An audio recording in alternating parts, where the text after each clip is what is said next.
দেখো বন্ধুরা, আজ আমি কি রান্না করেছি। গাঁটি দিয়ে রুই মাছের ঝোল। গাঁটিটা ভালো করে ছাড়িয়ে ধুয়ে নিয়েছি, মাছটা নুন হলুদ মাখিয়ে নিয়ে লঙ্কা বাটা জিরেটা হালকা ভেজে নিয়েছি। কড়াইতে তেল দিয়ে দিয়েছি, তেলটা গরম হয়ে গেলে মাছটা দিয়ে দেবো। এখন মাছটা এভাবে ভেজে নেব।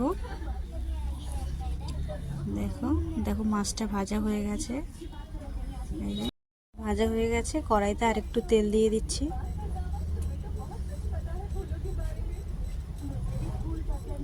এবার জিরে ফোড়ন দিয়ে দিয়েছি। এবার গাঁটি দিয়ে দেব।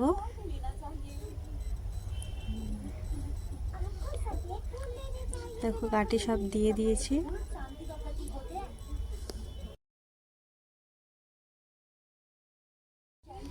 দেখো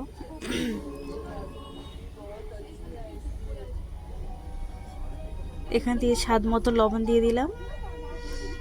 ভালো করে নাড়তে থাকবো।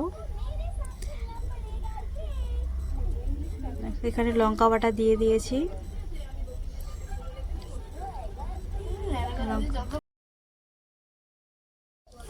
এবার হলুদ গুঁড়ো দিয়ে দেবো। এই যে দিয়ে দিয়েছি হলুদ গুঁড়ো। এবার ভালো করে নাড়তে থাকবো কিছুক্ষণ। দেখো এটা কষানো হয়ে গেছে, এবার জল দিয়ে দেব। দেখো এই জল দিয়ে দিলাম। এখন এবার দেখো তরকারিটা ফুটছে।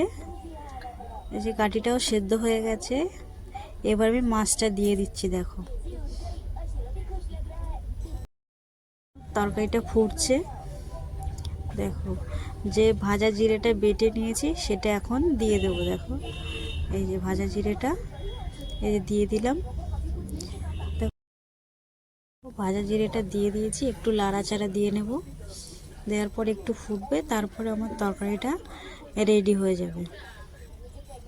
দেখো দেখো এখানে ফুটছে।